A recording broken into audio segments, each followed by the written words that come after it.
Production number 1 பற்றிய அறிவிப்பிற்காக வந்திருக்கும் அனைத்து பத்திரிகை, தொலைக்காட்சி, வானொலி, இணையதள, பண்பலை ஊடக நண்பர்களை வருக வருகிற வரவேற்கிறோம். முதலாவதாக படத்தின் தயாரிப்பாளர் திரு ஜாஃபர் அவர்களை மேடைக்கு வருமாறு என்று அழைக்கிறோம்.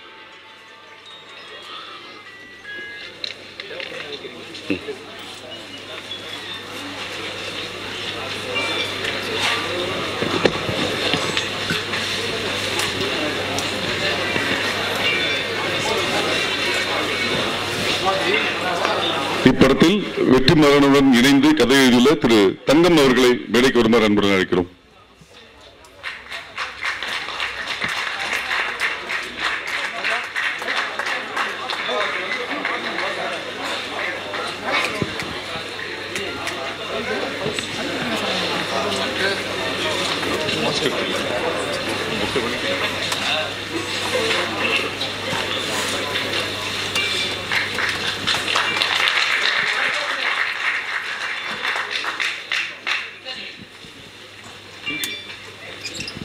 அடுத்ததாக எங்கள் குடும்பத்தில் மூத்த உறுப்பினர் அண்ணன் ஒளிப்பதிவாளர் திரு ராம்ஜி அவர்களை மேடைக்கு வருமாறு அன்புடன்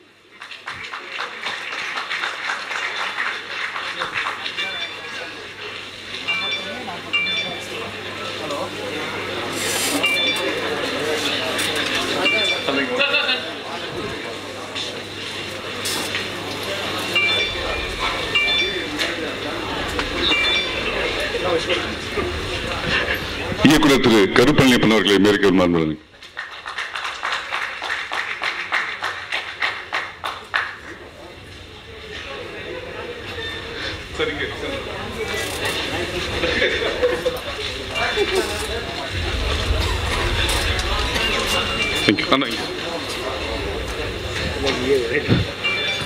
இயக்குனர் திரு வெற்றிமாறன் அவர்களை மேற்கு வருமாறு.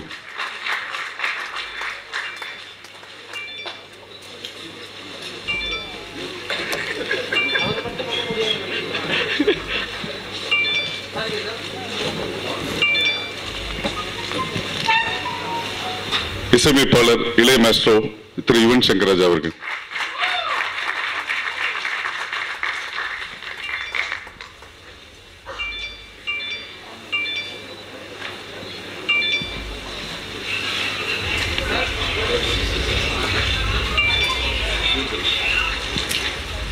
தயாரிப்பாளர் இயக்குனர் அண்ணன் நம்மீர் அவர்கள்.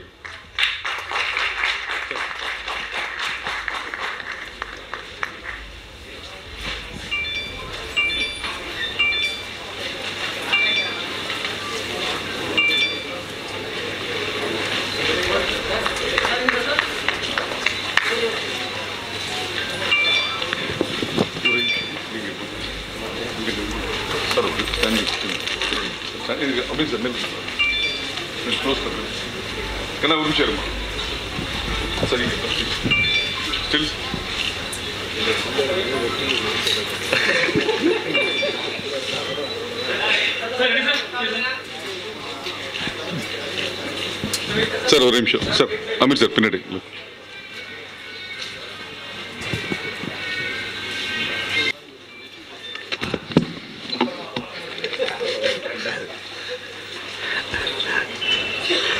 அரங்கத்தில் இருக்கும் அனைவருக்கும் இறைவன் பொறுத்திருந்து சாந்தியும் சமாதானம் உண்டாகட்டும்.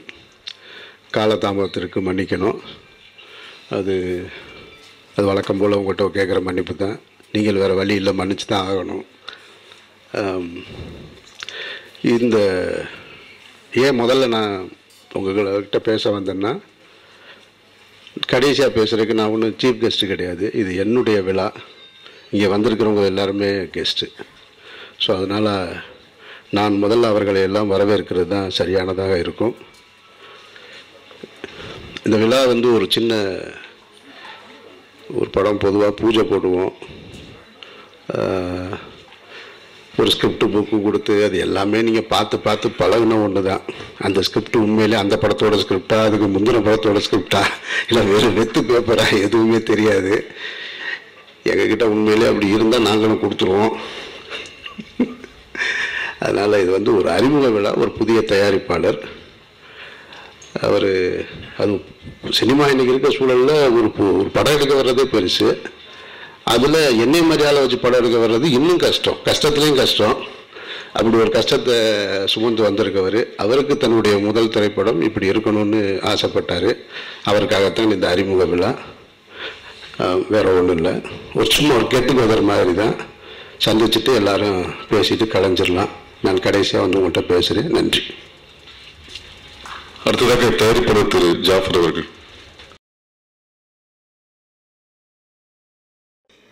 எல்லாருக்கும் வணக்கம். ரொம்ப நாளைக்கு முன்னாடி எனக்கு வந்து தங்கம் வந்து இந்த கதை சொல்லியிருந்தார்.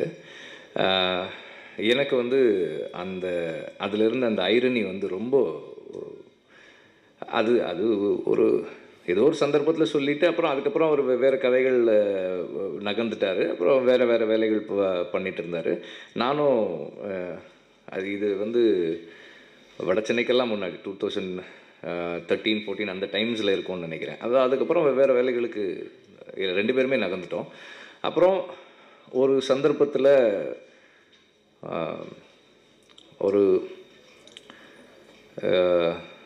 ரெகுலராக பண்ணிகிட்ருக்கிற படங்கள்லேருந்து கொஞ்சம் வேறு பண்ணலாம் அப்படின்னு யோசிக்கும்போது எனக்கு இந்த தாட் எனக்கு வந்துச்சு.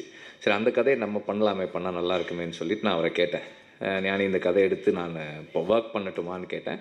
அவர் சரி வெற்றி பண்ணுங்கன்னாரு. Then I started working on it. அந்த டைமில் அந்த கோவிட் ஃபர்ஸ்ட் லாக்டவுன் டைம்ஸ் அது எழுதி, நார்மலாக வந்து ஸ்கிரிப்ட் எழுத மாட்டோம், அது கிட்டத்தட்ட எழுதி முடிச்சுட்டேன் நான். அதனாலே என்னன்னு தெரியல, அது பண்ண முடியல. அப்புறம் வேறு விடுதலை பண்ணோம். ஸோ இந்த ஸ்கிரிப்ட் எழுதுகிற டைமில் இனிஷியல் ஃபேஸ்லேயே வந்து நான் அமீரோட நிறைய இந்த ஸ்கிரிப்ட் ஐடியா பற்றி டிஸ்கஸ் பண்ணிட்டு இருந்தேன். இதுக்குள்ளே வந்து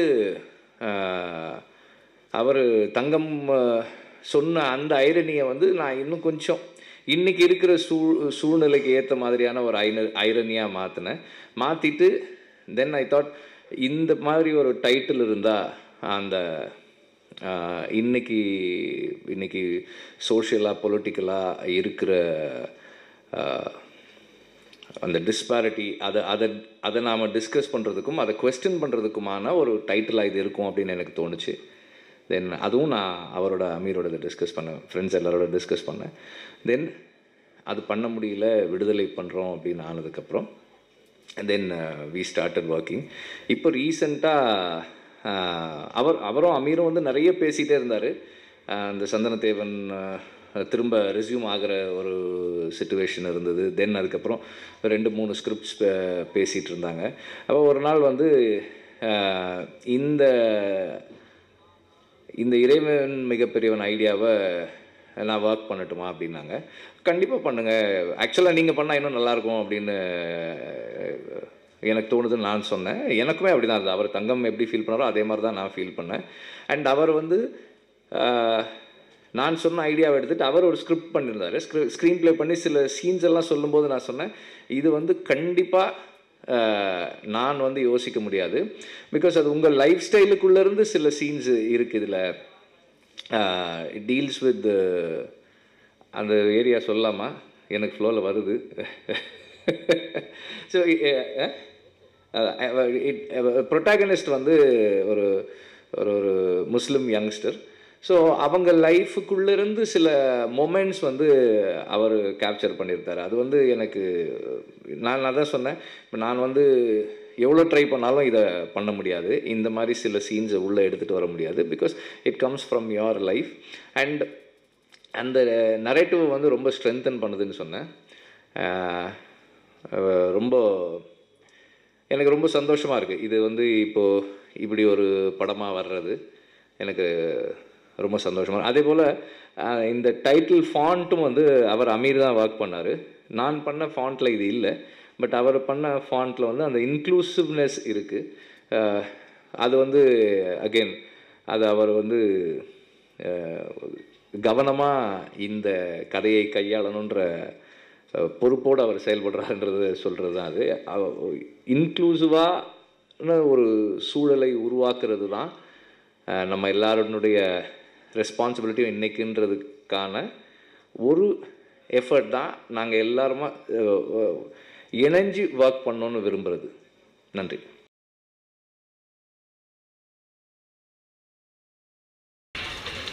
சொல்கிறேன் இல்லையா, அனைவருக்கும் மாலை வணக்கம். முதல் மேடை வேற, அதனால் ரொம்ப சந்தோஷமாக இருக்குது. வந்த அனைவருக்கும் ஊடக நண்பர்களுக்கும் நன்றி. தேங்க்யூ. கதாசிரியர் திரு தங்கம் அவர்கள்.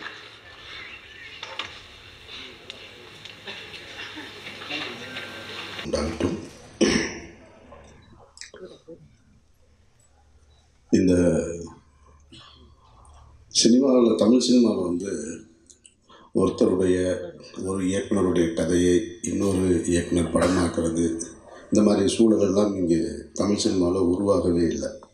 நடந்திருக்கலாம், ஏதோ 1-2 ரொம்ப குறைவாக நடந்திருக்கலாம். இங்கே ஒரு பெரிய துயரம் என்னென்னா, தமிழ் சினிமாவில் இயக்குனர் போய் கதை சொல்லணும்.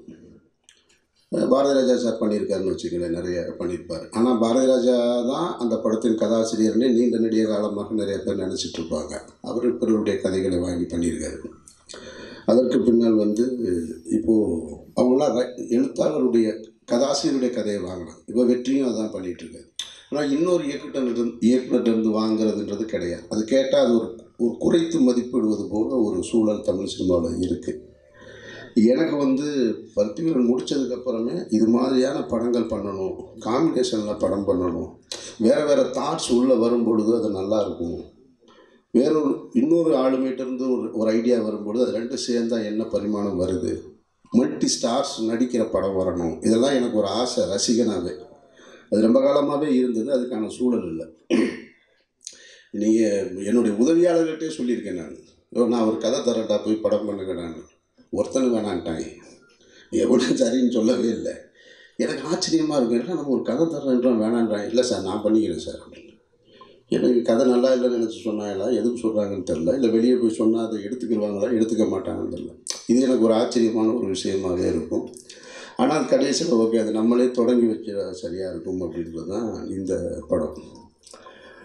நான் வந்து இந்த தயாரிப்பாளர் ஜாஃபர் வந்து எனக்கு கொஞ்சம் உறவினர், தூரத்து உறவினர். அவர் ஒரு 5 வருஷமாக இன்றைக்கி படம் பண்ணி கொடுங்கன்னு கேட்டுகிட்டே இருக்காரு. இரியா பண்ணுவோமேன்னு சொல்லியிருக்கேன். சந்தனத்தேவன் ஸ்டார்ட் பண்ணிட்டோம். சந்தனத்தேவன் பெரிய பட்ஜெட்டாக இருந்ததுனால அதில் ஒரு சின்ன தேக்க நிலை. அப்புறம் திரும்ப சந்தனத்தேவன் ஸ்டார்ட் பண்ணுறதுக்கு போகலாங்கும்போது அதுக்குள்ளே தான் வட சென்னை நடித்தேன். அங்கே இங்கேன்னு நிறைய நடிப்பு பயணம் போயிடுச்சு. அப்புறம் இப்போது போன நவம்பரில் இந்த படத்தை ஸ்டார்ட் பண்ணலாமா அப்படின்னு சொல்லிட்டு வேறு ஒரு கதை தான் நான் பண்ணி வச்சுருந்தேன். இதுக்கிடையில் நானும் வெற்றி சேர்ந்து நிறைய தினம் ஒரு ப்ராஜெக்டை டிசைன் பண்ணிக்கிட்டே இருக்கோம்னு வச்சுக்கங்களேன். அதெல்லாம் அடுத்தடுத்து வரிசையாக சொல்லக்கூடிய சூழல் வரும், இங்கே சொல்ல முடியாது. அப்படி இருக்கிறதுல சந்தனத்தேவனும் போன நவம்பரில் ஸ்டார்ட் பண்ணுறதா இருந்தது. மழை, நாங்கள் எதிர்பார்க்காத மழை வந்துருச்சு. திரும்ப எங்களால் போக முடியலை. அப்புறம் ஆரியா வேறு படத்துக்கு போயிட்டார். அவர் போயிட்டு இப்போ நேற்று முடிச்சுட்டு வந்திருக்காரு.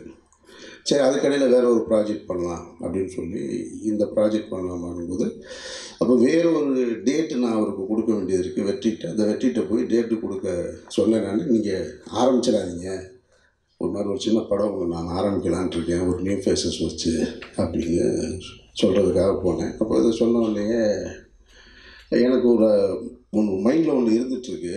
இப்போ நான் சொன்ன ஸ்கிரிப்ட் பண்ணலாமா, இல்லை நீங்கள் ஏற்கனவே சொன்னீங்க இல்லையா என்கிட்ட அந்த இறைவன் மிகப்பெரியவன் அப்படின்னு சொல்லிட்டு, அது பண்ணலாமா அப்படின்னு சொல்லி கேட்டேன். அவர் உடனே நீங்கள் இறைவன் மிகப்பெரியவன் பண்ணுங்கள், அது சரியாக இருக்கும்ல.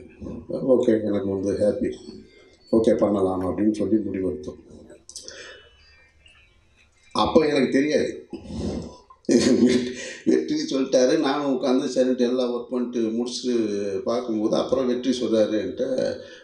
எப்போ 1 மாதம் கழிச்சு சொல்கிறார், கொஞ்சம் உங்கள்கிட்ட ஒன்று சொல்ல நான் விட்டுட்டேன் அப்படின்னாரு. என்னங்கண்ணே, அது தங்கம் தான் எனக்கு சொன்னார் அப்படின்னாரு. எனக்கு இது என்னங்க புதுசாக இருக்குது.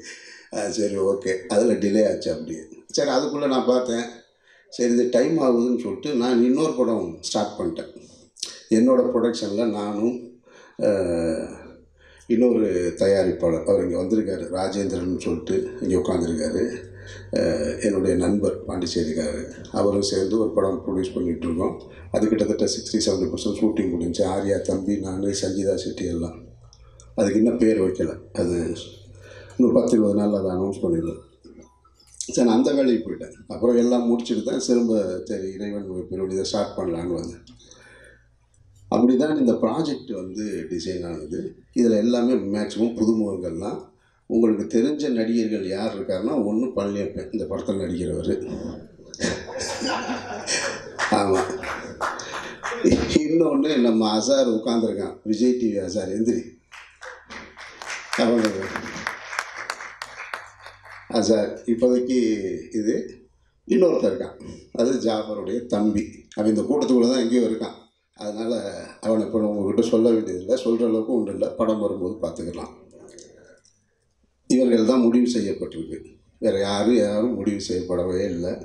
அது மெதுவான மார்ச் 21 அதுக்குள்ளே நான் போயிருந்தேன். எனக்கு இப்படி படம் பண்ணுறது தான் எனக்கு ரொம்ப கம்ஃபர்ட்டாக இருக்கும். பழனியப்ப சொன்னது மாதிரி நம்மகிட்ட 100 கேள்வி கேட்டு எல்லா ஒரு நடிகர்கள்கிட்ட போய் கேட்கும்போது பவுண்டட் ஸ்கிரிப்ட் இருந்தால் கொடுங்க அப்படின்றாங்க. இந்த பவுண்டட் ஸ்கிரிப்ட் இப்போ நினச்சாலே எனக்கு ரொம்ப ஆச்சரியமான விஷயந்தான்.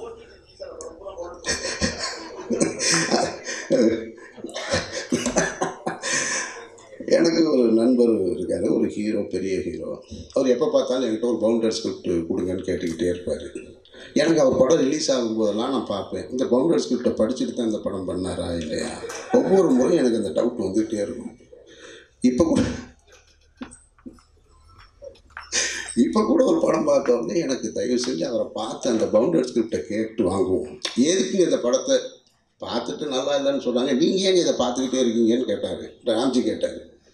இந்த ஃபோட்டோ ஷூட்டுக்காக மெரினா பீச்சா இது கோவளம் பீச்சில் படுத்து கிடந்தோம். காலையில் ஒரு 4 to நம்ம அசிஸ்டண்ட்டு நான் 5:30 மணிக்கு எடுக்க வேண்டிய ஃபோட்டோவுக்கு 4 மணிக்கே கூப்பிட்டு போய் பீச்சில் உட்கார வச்சிட்டேன். சென்னை உட்காந்து என்ன செய்யணும்னு தெரியாமல் சரிண்டு அந்த படத்தை பார்த்துக்கிட்டே இருந்தோம். இதை ஏங்க இவ்வளோ நேரம் பார்க்குறீங்கன்னாரு. இல்லைங்க, அந்த பவுண்டட் ஸ்கிரிப்ட் எப்படி இருக்குன்னு பார்த்துக்கிட்டே இருக்கேன். அடுத்த முறை பார்த்தோம்னா அதை கேட்போம், ஏன்னா வாங்கி அதை வச்சுக்கிடுவோம். எப்படி ஸ்க்ரீன் ப்ளே பண்ணுறது, எப்படி டைலாக் எழுதுறது, அதை ஒரு லேர்னிங்காக ப்ராசஸாக அது இருக்கும்ல அப்படின்னு. அதனால் நமக்கு வந்து ஒரு இயக்குனருக்கான அந்த ரெஸ்பெக்ட், அதாவது நான் சொல்கிற ரெஸ்பெக்ட்னா நீ காலில் விழுந்து வணங்குறது இல்லை, அவனுடைய திறமைக்கான மரியாதை தமிழ் சினிமாவில் ரொம்ப குறைவாக இருக்குது. அது யாரையும் நம்ம குறைத்து மதிப்பிட்டு சொல்ல, அவங்கவுங்க லைஃப் ஸ்டைல், அது அவங்களுக்கு அது விருப்பமாக இருக்குது. எங்களுக்கு இது விருப்பமாக இருக்குது. இப்போ இந்த மேடையில் பேசுகிற யாருமே பொய் சொல்லணும். எனக்கு தெரிஞ்ச சினிமா மேடையில் பொய் தான் முதல்ல இருக்கும். இங்கே யாருமே பொய் சொல்லணும். நான் பேசுகிற எல்லாமே, இவன் சொல்கிறாரு எனக்கு கதை தெரியாதுன்றார், பழனியப்பன் சொல்கிறாரு எனக்கும் தெரியாது கூப்பிட்டாரு நான் வந்தேன்றாரு, ராம்ஜி இருக்கான் சொல்கிறார். இது எல்லாமே உண்மை. இந்த மாதிரி உண்மையான ஆட்களோடு இருந்து படம் பண்ணாலே போதும். இந்த லைஃபே எங்களுக்கு போதுமானது. நாங்கள் அடைந்த உயரமே பெரிய உயரம்னு நாங்களாம் ரொம்ப ஹாப்பியாக தான் இருக்கோம். அப்படித்தான் இந்த ப்ராஜெக்டை நான் முடிவு பண்ணுறேன். அதில் இந்த இறைவன் மிகப்பெரியோடு ஏற்கனவே எனக்கு வெற்றி அனௌன்ஸ் பண்ணப்பவே எனக்கு வந்து ஒரு பொருளை பார்க்கும்போது ஐயோ இதை நம்ம பண்ணியிருந்தால் நல்லா இருந்திருக்குமே அப்படின்னு ஒன்று இருக்கும் இல்லையா, அந்த ஏக்கம் இருந்தது. ஒரு சில படங்கள் தான் அந்த தாக்கத்தை நமக்கு ஏற்படுத்தும். அப்போ வெற்றி அனௌன்ஸ் பண்ணும்போதே நல்லா இருந்தது, நல்லா இருக்குங்க, சரி வைங்க அப்படின்னு சொல்லிட்டு. எனக்கு என்னன்னு கேட்டிங்கன்னா, நான் வந்து ஒரு இஸ்லாமிய பின்புலத்திலேருந்து வந்ததுனால பொதுத்தளத்தில் கிடையாது, உறவினர்கள் சொந்தங்கள் அந்த சமூகத்தை சார்ந்தவர்களாக இருப்பாங்கல்ல. ஏன்னா இங்கே வந்து இந்த சமூகம் வந்து ஒரு தீவிரவாத சமூகமாக கட்டமைக்கப்பட்டுக்கிட்டு இருக்கு.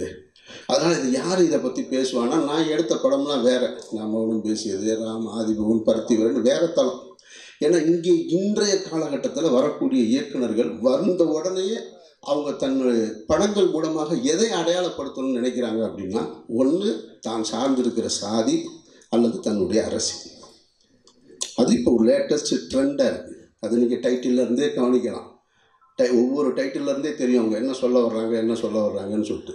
நான் சந்தனத்தேவனை கூட அந்த தளத்தில் இல்லை, வேற ஒரு கதையை தான் எடுத்துகிட்ருக்கேன். இப்போ நடிச்சிட்ருக்கிற படமும் வேற ஒரு தளம் தான், நாற்காலி வேற ஒரு தளம் தான்.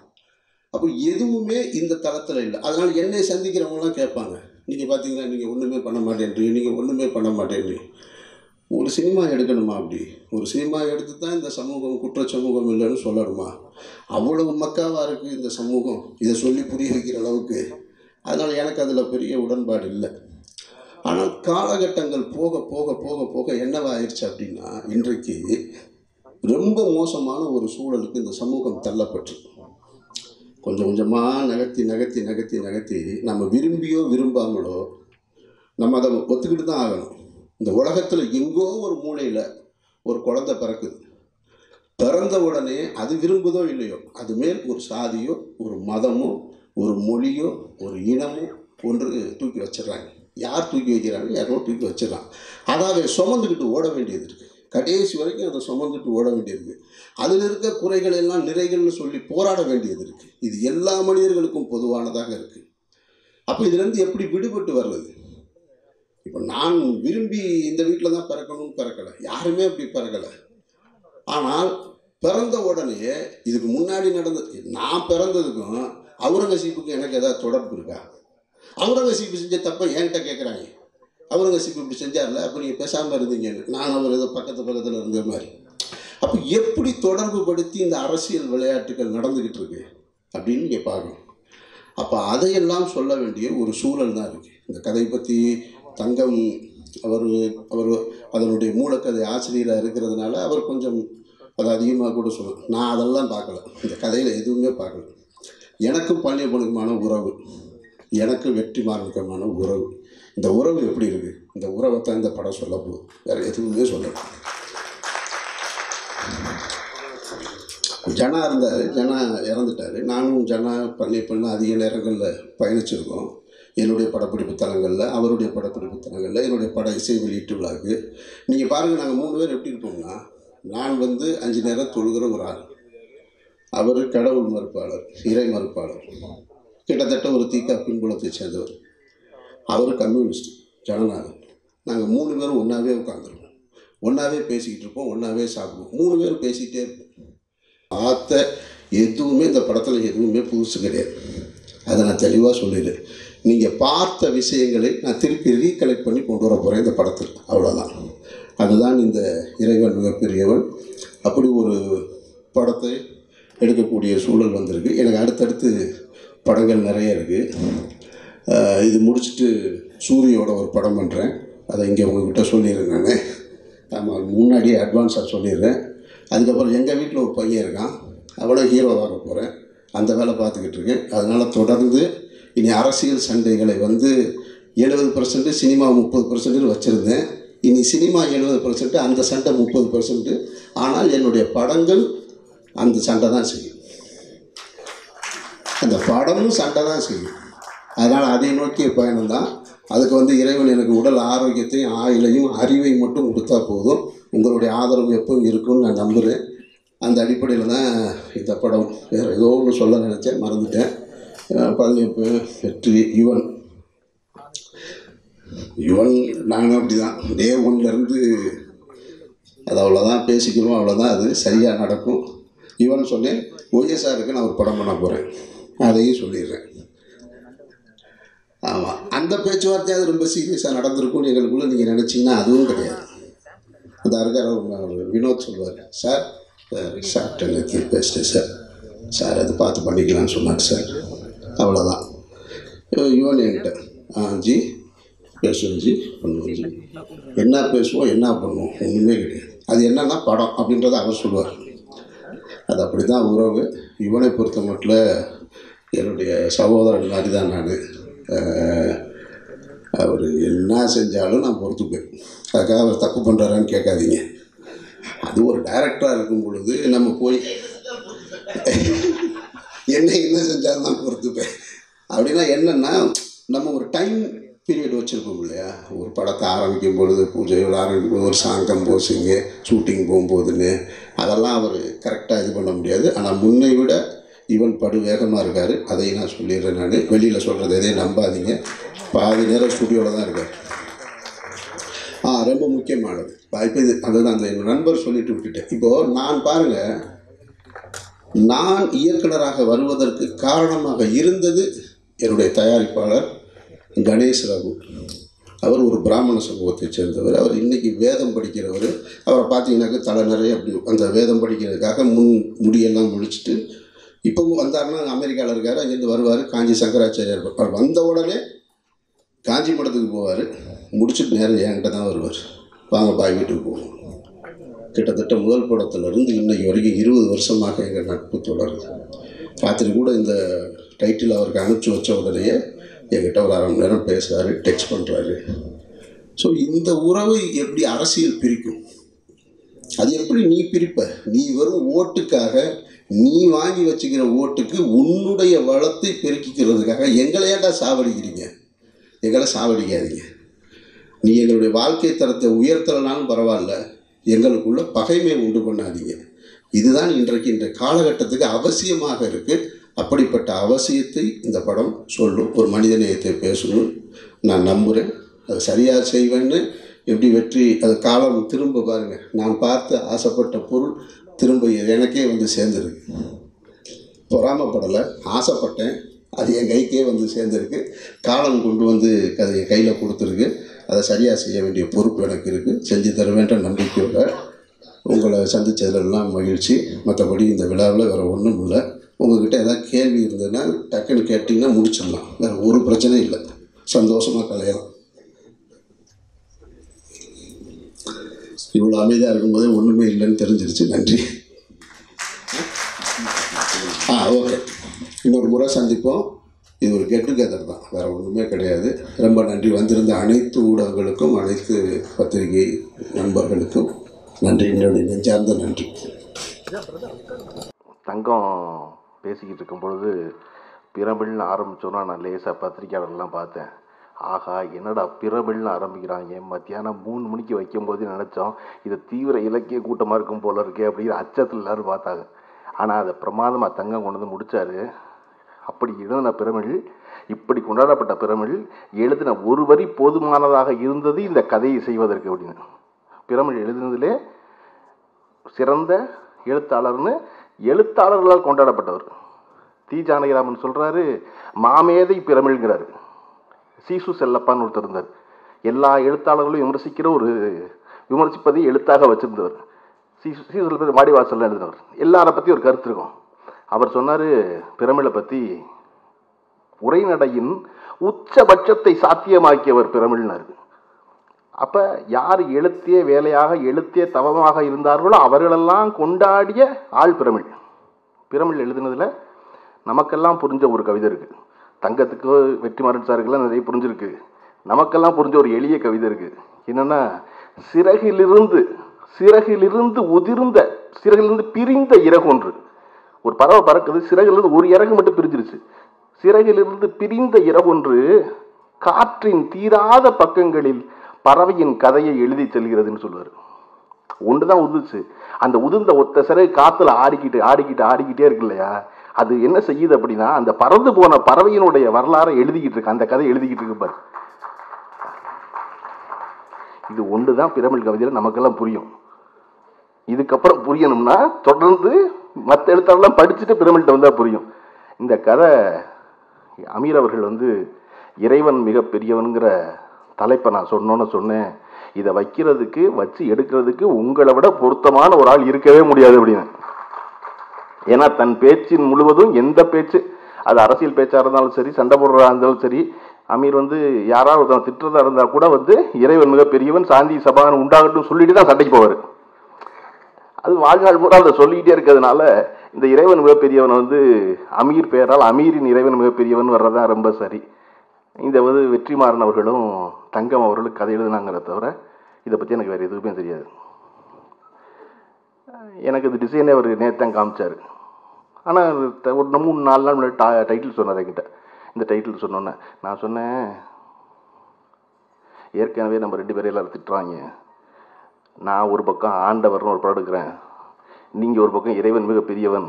2க்கும் யுவன் சங்கர் ராஜா மியூசிக்கு நல்லா இருக்குங்க அப்படின்னு நான் அவர் சொன்னார், எங்கள் நோக்கத்தோட செய்கிறோம், நம்ம சும்மா தான் செய்கிறோம். கரெக்டு, நீங்கள் எல்லாத்தையும் கை கொடுக்கணும் தான் விரும்புகிறீங்க.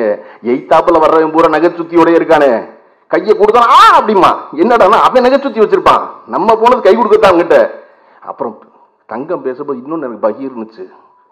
தாமரையின் குணம் என்ன தெரியுமா ஆரம்பிச்சாரு. என்னடா தாமரையின் குணம் என்னன்னு தெரியுமா கேட்டார். சொன்னா, எதுவெல்லாம் இன்றைய நேரத்துல இந்த தேசத்துல தாமரையின் குணம் இல்லையோ அதையெல்லாம் சொல்லிக்கிட்டே இருக்காரு. சகிப்புத்தன்மை இருக்குங்கிறாரு, பரந்த மனப்பான்மை இருக்குங்கிறாரு, விசால பார்வை இருக்குங்கிறாரு. சொல்லிக்கிட்டு இருக்கும்போது தங்கத்துக்கு யோசனை வந்துருச்சு.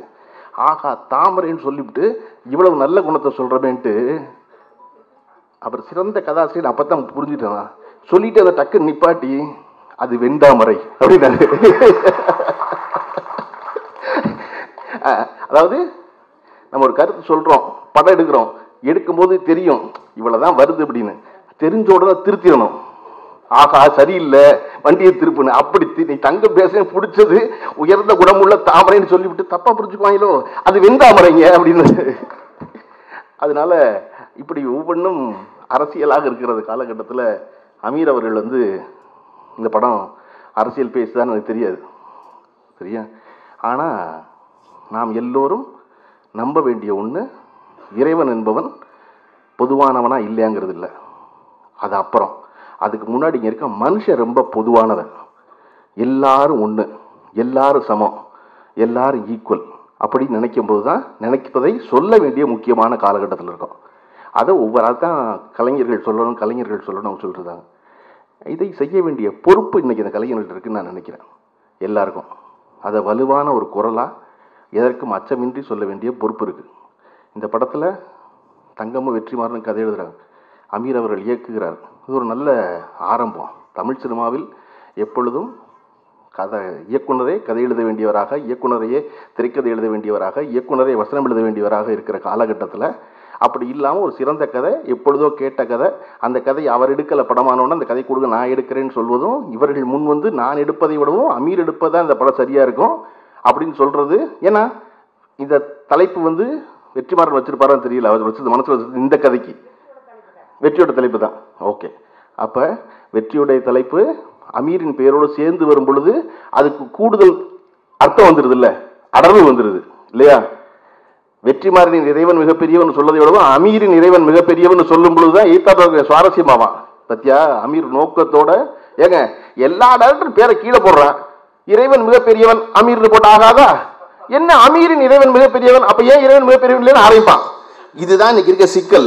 நீங்க ஒன்று சொன்னீங்கன்னா அதை ஒரு ரைட் சென்ஸ்லேயே புரிஞ்சுக்காம அவன் சம்பந்தம் எல்லாம் இன்னொரு பக்கம் திரும்பின்னு கேள்வி கேட்பான். நீ ஏன்டா கேள்வி கேட்கற அதை பத்தி? அது அவர் எடுக்கிற படம் எல்லாரும் சொன்னா பார்த்தீங்களா, எங்களெல்லாம் கேள்வி கூடாங்கிறா இவங்க அப்படி ஆரம்பிப்பான். இப்படி நாம் என்ன கேட்கிறோமோ என்ன சொல்கிறோமோ அதை மிக சரியாக இன்னொரு திசையில் திருப்புற வேலை செஞ்சுட்டே இருப்பான்.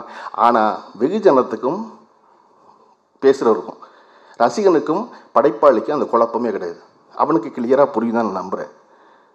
இப்போ ஒவ்வொருத்தரை பற்றி அவன் முடிவு பண்ணி வச்சுருப்பான்ல.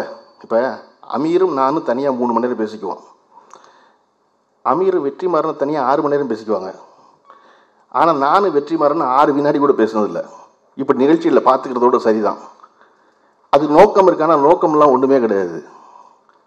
நான் எப்பொழுதும் யாரிடமும் தொலைபேசி எதுவும் பேசுறதில்ல. ஆனால் எங்கே பார்த்தாலும் வெற்றிமாறன் நான் விட்ட இடத்துலேருந்து ஆரம்பித்த மாதிரியே ரொம்ப. நான் மாஸ்க் போடுறது உள்ளே வந்தோன்னே நிக்கில் வந்து ஃபோட்டோ எடுக்கணும் எல்லாரும் மாஸ்கையும் கழட்டிட்டாரு. நான் கலட்டின மாஸ்க் கீழே விழுந்துருச்சு. சரி மண்ணில் விழுந்துருச்சு, இன்னி இதை எடுத்து மூக்கில் போடக்கூடாதுன்ட்டு ஓரம் பண்ணிக்கிட்டு இருந்தேன். வெற்றிமாறன் வந்தோன்னே கூடுதலாக தள்ளி போனேன். நிக்கில் என்னை கூப்பிட்டு இழுத்துக்கிட்டதையோ ஈரியா அவர் பார்த்தோன்னு மாஸ்க் போடல திட்டுவார், அவர் மாஸ்க் எடுத்து வர சொல்லியிருக்கேன் அப்படின்னு. ஏன்னா கொரோனா முதல் நாள் இருந்துச்சு பாருங்க. அப்போ இருந்து எனக்கு தெரிஞ்சு தமிழ் சினிமாவில் இந்த மாஸ்கை கலட்டாக போட்டுருக்க ஒரே ஒரு ஆள் வெற்றிமாறன் தான். அதில் இப்படி மாஸ்கை போட்ட ஆட்களில் நாங்கள் எல்லாரும் இருந்தோம்ல, முதல்ல கொரோனா வந்து பாதிக்கப்பட்டவர் வெற்றிமாறன் தான். அதுக்கப்புறம் தான் எங்களுக்கு எல்லாம் வந்துச்சு. உங்களுக்கு வரலையா? ஓகே, நல்லதுதான். அப்ப மாஸ்க் காப்பாத்திருக்கு. முதல்வர் மு க ஸ்டாலின் சொல்ற மாதிரி அடுத்த வெற்றிமாறன் தைரியமா சொல்லலாம், முகக்கவசம் உங்களை பாதுகாக்க அவசியம் போட்டுக்குங்க அப்படின்னு. இந்த படம் கதாசிரியர் அடுத்து யுவன் சங்கர் ராஜா இசை என்பது தொடர்ச்சியாக அமீரும் யுவன் சங்கர் ராஜா அவர்களும் எல்லா பாடல்களும் வெற்றி பாடல் கொடுத்தவங்க. அமீர் இப்போ சமீபத்தில் பேட்டியில் சொல்லியிருந்தார், இப்போ எல்லோரும் மேக்கிங் வீடியோ பண்ணுறாங்க, எனக்கு ரொம்ப பிடிச்சிருக்கு அப்படின்னு சொல்லிட்டு, நானும் இவனுக்கு கம்போஸ் பண்ணுறத மேக்கிங் வீடியோ எடுத்தால் என்ன நடக்கும் அந்த ரூமில் அப்படின்னு. ஏன்னா எப்பொழுதும் யுவன் சங்கர் ராஜா இந்த பக்கம் திரும்பி வாசிக்கிட்டே இருப்பாரான், அந்த பக்கம் திரும்பி அமீர் உட்காந்து அதை கேட்டுக்கிட்டே இருப்பாரான். 2 பேருக்கு பேச்சே இருக்காதான். நடுவில் ஒரு தடவை திடீர்னு நிப்பாட்டி, ஜி இப்போ ஒன்று வாசிக்கல அதை வாசிங்க அப்படி பாரு அமீர். அவன் இவன் வந்து வாசிட்டு இதுவா அப்படி பாரு, இது இல்லை இதுக்கு முன்னாடி ஒன்று வாசிக்கல அது அவன் வாசிச்சோன்னே இதுக்கு அப்புறம் அப்படி வரான். அவராக இவன் யோசிச்சு காலையிலேருந்து வாசிக்கிட்டு இருக்கோம், ஒன்றத்தையும் கேட்காம இப்போ திடீர்னு அதை வாசிங்கன்னா எதை வாசிக்கிறது அப்படின்னு வாசிச்சோன்னா அந்த பீட் ரொம்ப நல்லா இருக்குங்க அப்படின்னோடனே இவனுக்கு புரிஞ்சிருவான், ஓ இப்போ இது பிடிச்சிருக்கு போல இருக்குது அப்படின்ட்டு அதை ஒட்டி முன்னும் பின்னுமா ஒரு ஒழுங்கு இருக்குல்ல. இப்போ எனக்கும் அமீருக்கும் மியூசிக்லாம் சுத்தமாக தெரியாது. அமீருக்கு தெரியுமான்னு தெரியலாம், சேர்த்து சொல்லக்கூடாது, எனக்கு சுத்தமாக தெரியாது. அமீர் சொன்ன தெரியும், அப்போ எங்களை போல தெரியாதவர்களுக்கு வேலை செய்கிறது ரொம்ப கஷ்டம். மியூசிக் டைரக்டர் ஒன்றும் சொல்லவும் மாட்டேங்கிறாங்க, ஓகேவானு தெரியல அப்படின்னு. அப்படி ஒரு 2 பேரும் சேர்ந்து இந்த இவ்வளவு சிறந்த பாடல்கள் வருவதற்கான காரணம் மனம் 2 ஒன்று புரிஞ்சுக்கிறது தான். அமீர் படம் இப்படி வரும், இதெல்லாம் செய்வார், இவ்வளவு நேர்த்தியாக எடுப்பார் அப்படிங்கிற நம்பிக்கையும், அமீருக்கு யுவன்கிட்ட நம்பிக்கை, அதெல்லாம் நிறைய வாச்சிட்டு போகிறார் அவர், அதில் சரியானது ஒன்று நமக்கு என்ன பிடிச்சிட்டு சொல்கிறோமோ அதை சரி பண்ணி நமக்கு கொடுத்துருவார் நல்ல பாட்டா அப்படின்ற நம்பிக்கை தான் இந்த மிகச்சிறந்த பாடல் கொடுக்குது. எப்பொழுதும் பரஸ்பரம் மனிதனுக்கு தேர்ந்த நம்பிக்கை தானே. ஒரு நடிகர் நடிக்க கூப்பிட்றோம், வந்துடணும். அமீர் எனக்கு சொன்னார், இறைவன் மிகப்பெரிய படம் பண்ணுறேன், நீங்கள் வந்துருங்கன்னாரு. இந்த படத்தில் எல்லாரும் என்ன செய்கிறாங்கன்னு தெரியும். ராம்ஜி ஒளிப்பதிவு பண்ணுறாரு, நிக்கில் பிஆர்ஓ பண்ணுறாரு, அவர் தயாரிக்கிறாரு. அந்த தயாரிப்பாளர் சொல்கிறேன், தயாரிப்பாளர் உங்களுக்கு எனக்கு இதான் ஃபஸ்ட் டைம் பூ கொடுக்குறது, எனக்கு இதான் ஃபஸ்ட் டைம் மேடையில் பேசுகிறது, எனக்கு இதான் ஃபஸ்ட் டைம்னு சொல்லிட்டு இருந்தார் ஜாஃபர் அவர்கள். உங்களுக்கு இன்றைக்கி ஃபஸ்ட் டைமாக வீட்டுக்கு போனோடனே அமீரை வச்சு படம் எடுத்த அத்தனை தயாரிப்பாளர்கள் உங்களுக்கு ஃபோன் பண்ணுவாங்க. நீங்கள் உங்களுக்கு அதிர்ச்சியில் பார்ப்பீங்க, என்ன இவர் கூப்பிட்றாரு அப்படி எடுப்பீங்க, ஏயா அப்படிமா. அதனால தான் அமீர் அதை ஆரம்பிக்கும் போதே என்னையை வச்சு எடுக்கிறது ரொம்ப கஷ்டம் அப்படிங்கிறாரு. ஆனால் உங்களுக்கு அது எவ்வளோ ஈஸின்னு இந்த படத்தில் தெரிஞ்சிடும். ஒரே ஒரு சிக்கல், டேரக்டர்ஸை வச்சு படங்கள் என்ன சிக்கல்னா, அந்த டேரக்டர்ஸை முழுமையாக நம்பணும். ஒருத்தர் படம் கொடுத்துருவோம், டேரக்டரை கூட்டு வந்துடுவோம், அந்த டேரக்டரை வச்சு தான் 30 கோடி ரூபா செலவழிக்க போகிறோம், 10 கோடி ரூபா செலவழிக்க போகிறோம், 1 கோடி ரூபா செலவழிக்க போகிறோம், எதுவாக செலவழிக்க போகிறோம். ஆனால் கூட்டு வந்த முதல் நாள்லேருந்து அவனை அவநம்பிக்கையாகவே வச்சுருந்தீங்கன்னா அவன் எப்படி தான் உங்களோட இணக்கமாக இருப்பான். எடுக்கிறது முடிவு பண்ணிட்டீங்க, அவன் தான் தலைவன், அவன் தான் முடிவு பண்ண போகிறான். இதுக்கு தான் உங்களுக்கு யுவன் சங்கர் ராஜா அமீர் கதையெல்லாம் சொன்னேன்னா, ஒருத்தர் வச்சுருந்த நம்பிக்கை அதை செய்வாங்கன்னு விட்டுறணும் அதை. அப்போ இவங்கெல்லாம் இந்த வேலை செய்கிறாங்க தெரியும். நான் என்ன செய்கிறேன்னு இருக்குல்ல, அமீன் எனக்கு ஃபோன் பண்ணி வந்துருங்கன்னாரு. வந்துடுறேங்கண்ணே, நேற்று நான் ஊர்லேருந்து வந்துக்கிட்டு இருக்கேன், நத்தத்துலேருந்து, ஒரு ஸ்டில் எடுக்கணும் வாங்கன்னாரு. வந்துடுறேங்க. இப்போ ஸ்டில் எடுக்கணும்னா எதுக்குன்னு எனக்கு தெரியாது இல்லை, இதில் குதிக்கிற ஆள் நானா இல்லை வாசல் இருக்க போகிற ஆள் நானான்னு எனக்கு தெரியாது, மொட்டையாக ஸ்டில் எடுக்கணும் வாங்கன்னாரு. சரின்னு வந்துட்டேன். வந்துக்கிட்டு இருக்க வழியில் வெள்ளை சட்டை போட்டு வாங்கன்னாரு. அடுத்து சரிங்க அப்படின்னு நான் வந்து முகத்தை குளிச்சு இழுச்சிட்டு எல்லாம் பண்ணி, பயணத்தில் தான் குளிச்சு இழுச்சிட்டு ஒரு வெள்ளை சட்டையை போட்டு, ஒரு கொஞ்சம் ஆஃப் ஒயிட்டாக இருக்க ஒரு சட்டையை போட்டு, அவர் வெள்ளை சட்டை சொன்னார். நம்மக்கிட்ட ஒரு ஆஃப் ஒயிட்டில் தான் சட்டை இருக்குது, ஆனால் அவர் வெள்ளை சட்டை தான் கேட்பார், ஏன்னா வெள்ளை சட்டையை சொல்லிட்டார் அப்படின்ட்டு என்னுடைய காஸ்டியூமர்கிட்ட சொல்லி ஒரு வெள்ளை சட்டை பழைய சட்டை ஒன்று இருந்துச்சு, அது எட்றா அப்படின்னு. அது கொஞ்சம் பத்தாமல் இருக்கும், லேசாக டைட்டானா, டேய் எட்றா போய் இந்த மஞ்சள் சட்டையோட போனால் ஏதாவது சொல்லுவாங்க அவங்க அப்படின்ட்டு மடித்து வச்சுக்கிட்டு அமீர் ஆஃபீஸ்க்குள்ளே வர்றேங்க. உள்ளே நுழைஞ்சு முதல் கால்டி வைக்கிறக்குள்ள அமீர் அடிச்சுட்டு, சார் மஞ்சள் சட்டை போட்டு வந்திருக்காரு சார் இவர் அப்படின்னா. நான் சொன்னிட்டு இருக்குடா உள்ளேயாவது வந்துடுறேன்டா, உள்ளே வர்றதுக்குள்ளே கம்ப்ளைண்ட் பண்ணாங்க விட்டு நேராக அமீர்கிட்ட போய் ஒரு வெள்ளை சட்டை இருக்குது, ஸ்டில்லு தானே எடுக்க போகிறீங்க அப்படின்னு. ஆமாம் ஏன் இல்லை கொஞ்சம் டைட்டாக இருக்குது, 10 செகண்டுக்கு மேலே வகுத்த உள்ளே எடுத்துட்டு நிற்க முடியாது அந்த சட்டையை போட்டால், இதுங்க வச்சுருக்கேங்க அப்படின்னு சொல்லி எடுத்து காமிச்சேன். நான் என்ன முடிவு பண்ணா, ஒரு டேரக்டர் வர சொல்கிறாரு, ஸ்டில் எடுக்கணுங்கிறாரு, வெள்ளை சட்டை கொண்டு வாங்குறாரு, எடுத்துகிட்டு போக வேண்டியதானே, எதுக்கு, என்ன பண்ண போகிறீங்க, நான் என்ன செய்யணும் அப்படின்னு இத்தனை கேள்வி கேட்டோம்னா அந்த டேரக்டர் படத்துக்கு போகவே கூடாது. நம்ம அந்த டேரக்டர் கூப்பிட்ற நிகழ்ச்சிக்கு போகவே கூடாது. ஒன்று நீ முழுமையாக அவனை ஒப்பட சரின்னு சொல்லிடு, சொன்னால் போ டேரக்டர்கிட்ட. இல்லாட்டினா படம் பண்ணுறதுக்கு ஊர்பட்ட பேர் கார் கதவு திறக்கிற டேரக்டர் இருக்கானே, அவனை வச்சு எடுத்துட வேண்டியாலும் நீ படத்தை. அப்போ நான் கடைசியில் எனக்கு தெரிஞ்சு இவ்வளவு பாடுபடுத்துறது அமீர் எதுக்குன்னா, வெளியே வைக்கிற பேனருக்குன்னு. வெற்றி மாதிரியே நான் உள்ளே நுழைஞ்சோன்னே, என்னடா இவ்வளோ பேனர் வச்சுருக்கீங்க, படம் ரிலீஸ்னு கமலாத்திரியில் டிக்கெட்டு கட்டுற போகிறாங்க போய், ரைட்டில் பேனர் லெஃப்டில் பேனர் எல்லாம் வைக்கிறது இருக்குல்ல. அப்போ ஒரு எந்த வேலையை செஞ்சாலும் அந்த ஓவியமாக நேர்த்தியாக பெருசாக தான் மனம் விரும்பியபடி செஞ்சிடணும்னு மெனக்கெடுவார் அமீர். இந்த ஒரு ஸ்டில்லுக்கும் நாங்கள்லாம் சேர்ந்து வெள்ளை சட்டை போட்டு எடுத்த ஸ்டில்லுக்கும் அந்த ஆஃபீஸ் 3 நாளாக வேலை பார்த்துருக்கு. எல்லோரும் ஒரே வெள்ளையில் இருக்காங்களா, எல்லோரும் ஒரே இட்லிக்கு வச்சுருக்காங்களா, வேறு வேறு பக்கம் ஸ்டில் வைக்கிறோமே, ஒருத்தர் ஸ்டில்லை சின்னதாக வச்சு ஒருத்தர் ஸ்டில்லை பெருசாக வச்சு விட்டா வருத்தப்படுவானே, இதுவெல்லாம் ஒரே அளவில் இருக்கா இப்படின்னு இந்த வேலை பார்க்குறது இருக்குல்ல. இதில் தொடங்குறதுனால தான் இந்த டேரக்டர்ஸ்லாம் படுக்கிறதுக்கு 8 மாதமும் 1 வருஷம் ஆகுது. அப்போ இதை நேர்த்தியாக இதை போல் இந்த விழா தொடங்கிய நாளை போலவே இந்த படம் முடியும் நாளும் மிகச் சிறப்பானதாக இருந்து உங்கள் எல்லோருக்கும் அமீர் தொடர்ந்து சொல்லி கொண்டிருந்தார், இறைவன் மிகப்பெரியவன், சாந்தியும் சமாதானம் உண்டாகட்டும்னு. நீங்களே முடிவு பண்ணி எந்திரிக்கிறீங்க மாதிரி, ஓகே இந்த பேச்சை முடிக்க போகிறேன், அடுத்த ஆளுக்கு ஃபோக்கஸ் பண்ணுவோம்னு.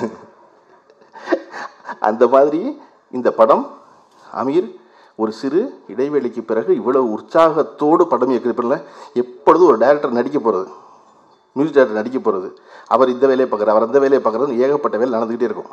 இங்கிலீஷில் பிரமாணம் செய்ய கொண்டு கரெக்டாக வழி தெரியல. All directors want to be producers, producers want to be actors, actors want to be directors, but none of them are சாட்டிஸ்ஃபைட்னு. அந்த மாதிரி இயக்குனராக இருக்க ஒருத்தர் நடிக்க போகிறாரு, பல படம் நடிக்கிறாரு. ஆனால் மீண்டும் நான் அமீர் முகத்தில் பழைய இந்த உற்சாகத்தை எப்போ பார்த்தேன் அப்படின்னா, இந்த படத்தை நாளைக்கு அறிவிக்க போகிறோம், மறுபடியும் அமீரின் இறைவன் மிகப்பெரியவன் படம் வரப்போகுதுங்கிறது தான். அவ்வளவு உற்சாகம் ததும்பு இருந்தது. எப்பொழுதும் மனம் என்ன நினைக்குதோ அது முகம் காட்டும்ல. அப்படி கிட்டத்தட்ட ஒரு 2-3 ஆண்டு இடைவெளிக்கு பிறகு மறுபடியும் அமீர் முகத்தில் உற்சாகம் பார்த்தேன். அந்த உற்சாகம் திரையரங்கு படம் வெளியாகும் பொழுது ரசிகர்கள் முகத்திலும் அந்த உற்சாகம் தொற்றட்டும்னு வாழ்த்தி விடைபெறுகிறேன். நன்றி, வணக்கம். கவிஞர் பிரமிழ் எழுதிய ஒரு நெடுங்கவிதையோட சில வரிகளை வச்சு இந்த நிகழ்ச்சியை, என்னோட உரையை ஆரம்பிக்கலாம் அப்படின்ட்டு இருக்கு. திசையெங்கும் ஒரே ஒரு மலர் வெடிக்கும் பேரொளி, திசையெங்கும் ஒரே ஒரு மலர் வெடிக்கும் பேரொளி. இந்த கவிதைக்குள்ள ஒரு உலக மானுட நேயம் இருக்கு. அதுதான் இந்த திரைப்படம் இறைவன் மிக பெரியவன். பிரமிழ் என்கிற ஒரு கவிஞர் தன்னோட தீவிரமான ஒரு மெய்யியற் கவிதையில் என்ன ஒரு பார்வையை, உலக பார்வையை, உலக மானுடத்தை அரவணைகிற பார்வையை முன் வச்சாரோ அதே பார்வை தான் இந்த படம் வெளிப்படுத்துது. இந்த பார்வை அப்படிங்கிறது கவிஞர் பிரமிழ், இயக்குனர் அமீர் ஆகியோரிடம் மட்டும் இருக்கிற பார்வை அல்ல. வெற்றிமாறன் கிட்ட இருந்துதான் இந்த பார்வை இந்த கதைக்குள்ள வருதுங்க. வெற்றிமாறன் தங்கம் இணைந்து எழுதுகிற கதை அப்படின்ட்டால விளம்பரம் வந்துகிட்டு இருக்கு. இதில் பெரும்பகுதி வெற்றியோடது தான். இதில் ஒரு ஐடியா மட்டும் என்னோட இதை எடுத்துட்டு வெற்றி அதை மாடிஃபை பண்ணியிருந்தாரு. அந்த மாடிஃபிகேஷன்ல இந்த விஷன் உள்ள வச்சார் வெற்றி. அது அது அது வந்து தான் அப்படின்ற அகந்தையை விட்டு, தன்னோட அடையாளங்களை விட்டு, இன்னொரு மனிதனோட அடையாளங்களை தன்னோடு கரைச்சிக்கிற ஒரு பெரிய பரந்த மனப்பான்மை ஒன்று அந்த அந்த வெற்றி பண்ணின மாற்றத்தினால அந்த கதைக்குள்ள வந்தது. இந்த மனப்பான்மையை விருப்பித்தான் இயக்குனர் அமீர் அவர்கள் அதை படமா எடுக்கணும்னு ஆசைப்பட்டிருந்தாரு. ஆக இன்னைக்கு நம்ம இருக்கிற ஒரு நெருக்கடியான ஒரு காலகட்டத்தை நமக்கு காட்டுது. அப்படின்னா நம்ம ஒருங்கிணைய முடியாத பிளவுகளுக்குள்ள மாட்டி இருக்கோம்.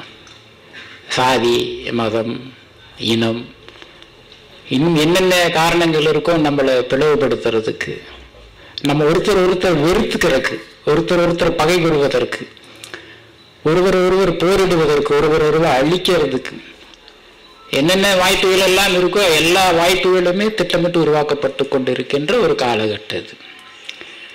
அதுக்கு நேரடி எதிராக வேலை செய்யறது தான் கலைஞனோட கடமை. கலைஞன் வந்து மானுடத்தின் மனசாட்சிங்க. இப்ப வெற்றிமாறன் வந்து இந்த அந்த மனப்பான்மை உள்ள கொண்டு வந்தார் அப்படின்னு சொல்றேன். அது திடீர்னு வரல. வெற்றிமாறன் கிட்ட அது இயல்பில் இருந்தது. அவர் பாலச்சந்திர சாகர்கிட்ட உதவியாளராக வந்து சேர்ந்தார் பாருங்க, அப்பவே வெற்றிகிட்ட அது இருந்தது. இப்போ அதுக்கு முன்னாடி நான் பாலச்சந்திர சார்கிட்ட 3 படம் வேலை பார்த்துருந்தேன். இப்போ நான், எழுத்தாளர் சுதா, நாங்களாம் ஒரு வயசு ஒத்த செட். அதுக்கப்புறமான இளைய தலைமுறையில் முக்கியமானவராக வெற்றிமாறன் உதவியாளர் வந்து சேர்ந்தது. அந்த அந்த உடனடி தருணத்திலேயே என்கிட்ட எனக்கு தட்டுப்பட்ட ஒரு சிறப்பு கூறு என்ன அப்படின்னா, வெற்றிகிட்ட சாதி, மதம், இனம் இந்த மாதிரியான எந்த சுய சார்பு பற்றுகளுமே கிடையாது. செல்ஃப் ரிகார்டிங் சென்டிமெண்ட் அப்படின்னு ஒன்று சொல்கிறோம் இல்லைங்களா, அது வெற்றிகிட்ட அப்பவே கிடையாது. அப்புறம் பிற்காலத்தில் தான் வெற்றி பெரியாரை படிக்கிறாரு, அம்பேத்கரை படிக்கிறாரு. இப்போ ஒரு 3 மாதத்துக்கு முன்னாடி ஒரு ஒரு ஒரு பொலிட்டிக்கலாக ஒரு இஷ்யூவை டிஸ்கஸ் பண்ணிட்டு இருக்கிற போது வெற்றி சொன்னார், இல்லை இந்த 15 நாள் அம்பேத்கருக்குள்ளதான் இருக்கேன் அப்படின்னு.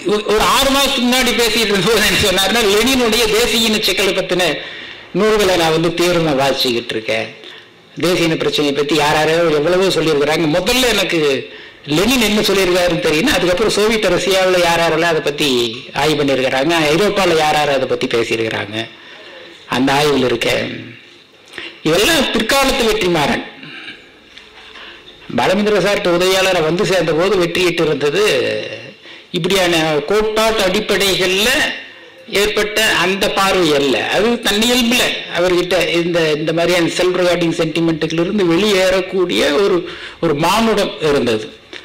அந்த மானுடம் தான் காலப்போக்கில் இலக்கிய பயிற்சி, தத்துவ கோட்பாட்டு பயிற்சி, இந்த வழிகளில் அது செழுமைப்படுதுங்க. சரி, இது இன்றைய காலகட்டத்தில் கலைஞராக இருக்கிற அத்தனை பேருக்குமே தேவை. அரசியல்வாதிகளை விடுங்க, இங்கே தமிழ்நாட்டுக்குள்ள இன்டெலெக்சுவல் சர்க்கிளை விடுங்க, யார்கிட்டையும் எந்த தீர்வுமே கிடையாது. ஒரே ஒரு இடம் கலைஞன் தான் மானுடத்தை பேச வேண்டிய இடத்துல இருக்கான். இப்போ பிரமிழோட அந்த கவிதைக்குள்ள பிரமிழ் ஒரு மெட்டாஃபரை யூஸ் பண்ணியிருப்பார். அதை சொல்லி அதை இந்த படத்தோட தொடர்பு படுத்தி ஒரே நான் சிம்பிளாக முடிச்சிடறேன். ஏன்னா மற்றவங்க பேசணும் இல்லைங்களா. ரெண்டாவது, இலக்கிய கூட்டம் கிடையாது, அந்த விழிப்பும் எனக்கு இருக்கத்தான் செய்யுது. அந்த கவிதை நீண்ட கவிதையோட மிக இறுதி வரிகள் மட்டும் இப்போ நான் சொல்லிடுறேன். இதோ மலர் இதழ்களினுள் புரட்சி, ஓயா